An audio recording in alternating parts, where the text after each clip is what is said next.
Well, hey there. How you doing? Welcome back to my YouTube channel. Thanks for being here today. I want to look at some of these connections between Bigfoot encounters, Bigfoot themselves, and some of the strange electrical disturbances that people have reported. Because this is particularly interesting to me because we've covered this on this channel a lot about the electrical disturbances around crop circles. Just take a look at this playlist to see some examples that we've recorded of people's cameras and batteries and other electronic devices going kaput once they were in or near a crop circle. Now, this is something I've really been interested in discovering, why you wouldn't just think that if you take something that's seemingly neutral like a wheat or a grain crop and twist it into a certain shape that it's going to have electrical or electronic properties. But that seems to be the case. But the interesting thing is it also seems to be the case with Bigfoot, Sasquatch. If you read about people's encounters or watch them on YouTube, YouTube is a good source for finding out about people's encounters, sightings, and encounters that have been reported to the Bigfoot Researcher Organization, BFRO.net, and other sources. There are a lot of places that collect these stories that people have of their experiences. It's very interesting to note that people often or sometimes report that their cameras or batteries act up around Bigfoot, that their cars stall occasionally.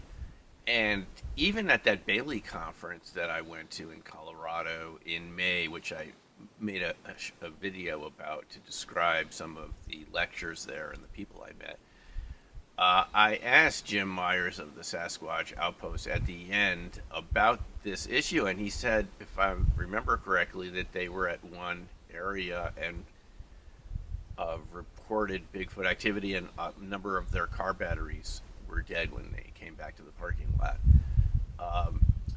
So this seems to be a kind of a repeating theme. And if Bigfoot is just, some people I know, they think it's sort of a kind of undiscovered forest ape or something. Why would it affect cameras and batteries? Doesn't quite make sense. Even if you just think of it as another type of human that's been undiscovered, what's the battery and camera connection? And the latest piece of evidence that I found that contributes to this kind of questions that I have about this is from Les Stroud's Survivorman Bigfoot series, which you can see here on YouTube. He's put them all up on YouTube. That's where I've watched them. And Les Stroud is known for his Survivorman series.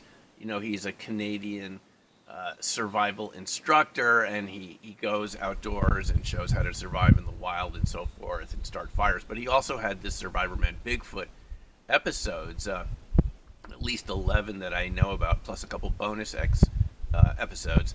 And he's also done some director's commentary on the previous episodes, several of them that I've seen, which are equally interesting, where he goes behind the scenes and he explains what he was thinking when he was making these episodes. And these episodes are really interesting for a couple of reasons.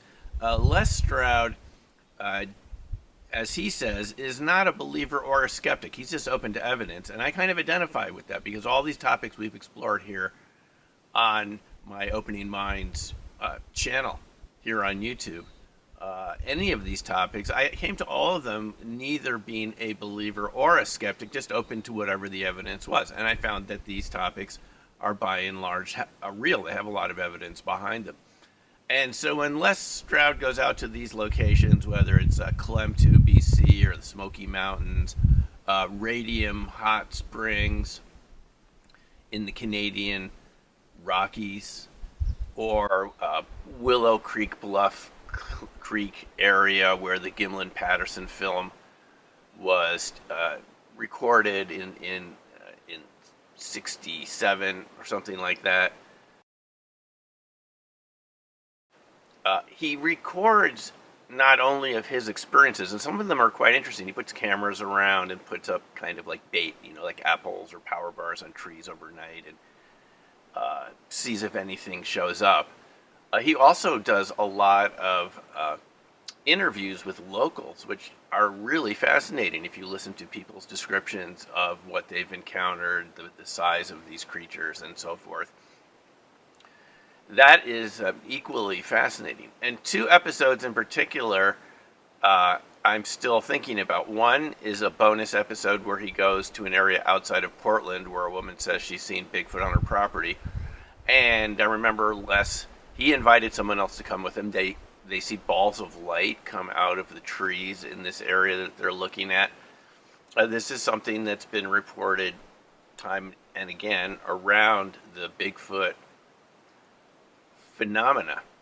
And the balls of light can either be in the area, or sometimes there have been reports of Bigfoot coming out of balls of light or throwing balls of light. And we've been looking at this ball of light phenomena in relationship to cold fusion lunar EVOs, exotic vacuum objects. So I'm definitely wondering if there's a connection there.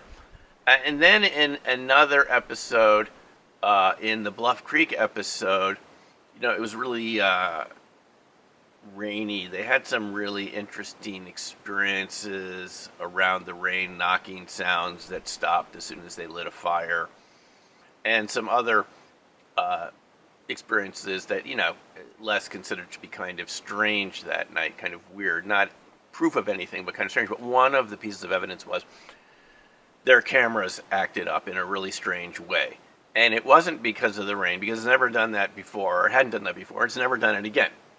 And this is very familiar to us who've been around crop circles. We've seen our devices do things that they've never done before, and they've never done again.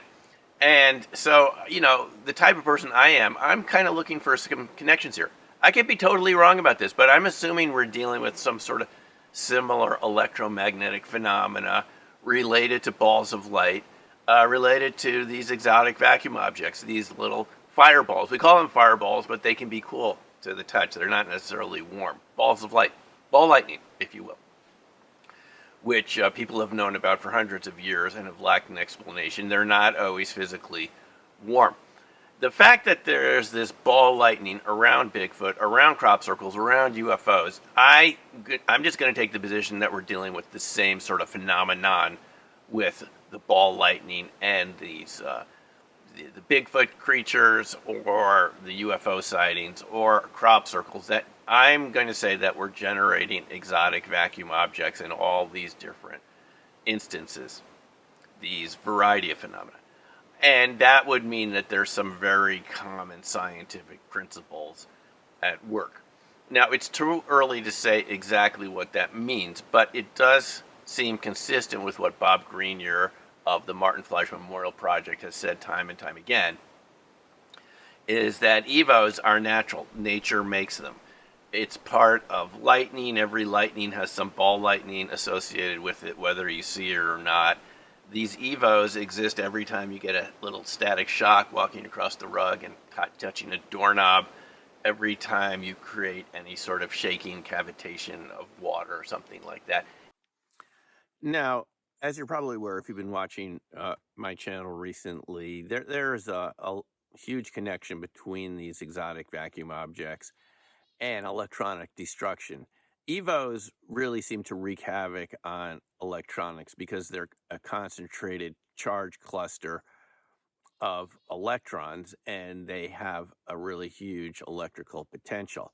They have a huge electrical potential when they are clumped together in a ball, but when they dissipate, if they hit a ground source or something and the energy dissipates, then they release a really huge charge.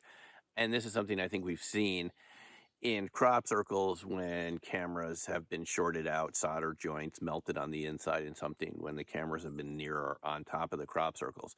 So the EVOs, balls of light, have a long history of shorting out electronics.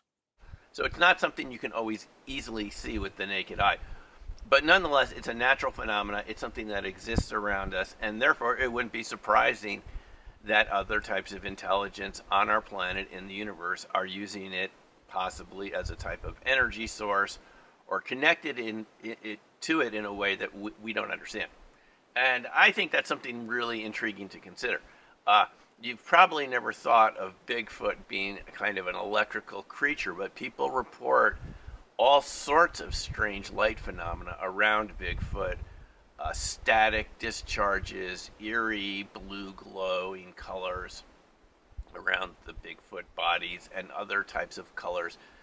We have reports of their eyes not only glowing in the absence of an external light source, glowing but emitting light onto the ground as they walk along. So this suggests to me some sort of connection to cold fusion and Leonard. Cold fusion and Leonard being something that's natural in the universe, possibly how stars work and different plasma objects out in space, pulsars and things like this. And it's probably examples of it working all around us right now that we've never looked at because no one ever told us about it. And good old sociocultural stigma has prevented us from going too far out to look at these phenomena, but I think they're all connected. And that's my point of view on it. So anyway, we'll be doing more videos about this upcoming. I'm always curious in your comments. Of course, put your comments in the box below.